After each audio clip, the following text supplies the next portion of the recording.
Buddha's path to enlightenment. These are times when different schools were established in India.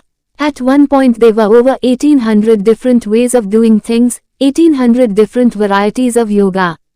It is like how the medical science is becoming today.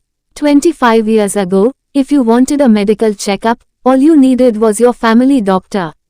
Today, there is a doctor for every part of your body. Similarly, this happened to the yogic system. People started specializing in a variety of small things. When specialization crosses a certain point, it becomes ridiculous. This happened to yoga. It crossed that point where 1800 different specializations of yoga happened. That is when Patanjali came and kind of assimilated everything into yoga sutras to minimize this expanse that was growing endlessly. When Gautama came, it was post-Patanjali, but still there were many things. He went from school to school and he pursued 8 different forms of samadhi. He saw all of them were wonderful experiences, but it still did not liberate him. In this condition, he started walking as a samana, which is a certain system where their fundamental practice is that they will never ask for food. They do not go in pursuit of food because they want to beat the fundamental instinct of survival.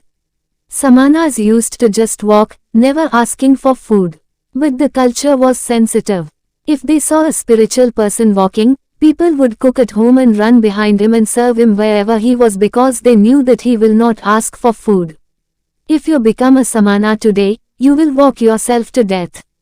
Those days, people were sensitive to his sadhana and responded, so there were thousands of samanas walking the country. Gautama became a samana. Even if you are not asking for food, you may walk near a town so that food will come. But Gautama took it too seriously and just walked. He became just bones in a bag of skin. Then he came to a place where there was a river called Niranjana. It was just about 18 to 20 inches of water and he stepped into it. Halfway down into the river, he did not have the energy to cross. There was a dead branch and he just held onto it. He did not have the strength to take the next step, but he is not the kind of man to let go. He held on. We do not know for how long. Maybe it was 2 minutes. When you are feeling so weak, those 2 minutes might have looked like many years. Then, as he hung on, he just realized, what is it that I am striving for? What is it I am wandering the entire country for? Going from school to school, learning this, learning that, what is it that I am looking for? Then he realized, there is really nothing. This life is on. All I have to do is just take away the barriers which are not allowing me to experience this. Early life of Gautama the Buddha.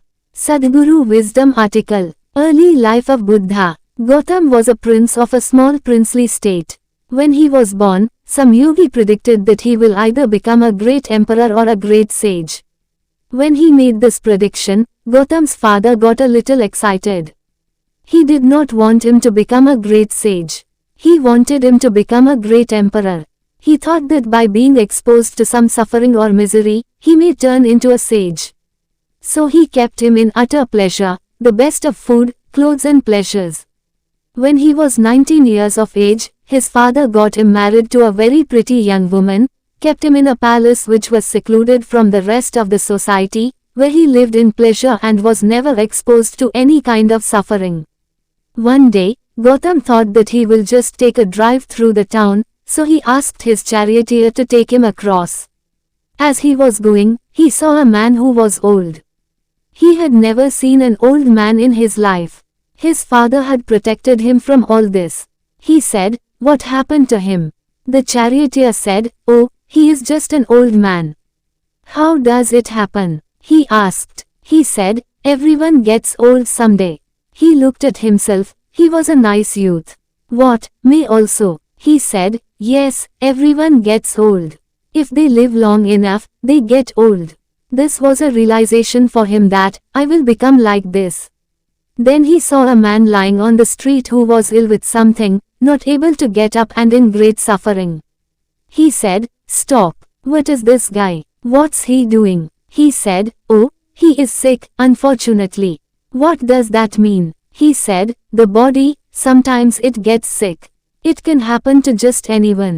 Me, a prince. It can happen to me. It can happen to anyone. Then he saw, oh, I can become like this. He was completely disturbed by this. Then they went further and he saw a funeral. They were carrying the dead body of a man. What happened to that guy? Oh, he just died, that's all. What does that mean? That happens to everyone without exception. Then he said, what am I doing? Just eating, pleasures and nonsense. What am I doing with myself? He went into turmoil within himself. Suddenly, being a prince and the pleasures of this palace broke apart for him. He started looking, what is the point of all this? This body is going to get old, this may get sick and this will be dead for sure.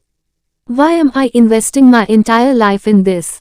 But by then he had an infant boy. He could not leave this loving wife and this lovely little baby. He struggled and struggled. By then, a little over 1¼ year had passed. When the little boy was 1½ years of age, he could not hold it anymore. In the middle of the night, without telling anyone, he slipped out of the palace like a thief and left for good. He went in search, I want to know the truth about this life. If I say, Buddha, today most people think of Gautama the Buddha. Gautama was not the only Buddha. There were many before him, many at that time and many more after him. Buddha is not his name. His name was Gautama Siddhartha. He became a Buddha. The word, Bu, means buddhi or the intellect. One who is above his intellect is a Buddha. There is probably no one in the world who has not heard of Gautama's name. Though there have been many Buddhas, his name has lived on.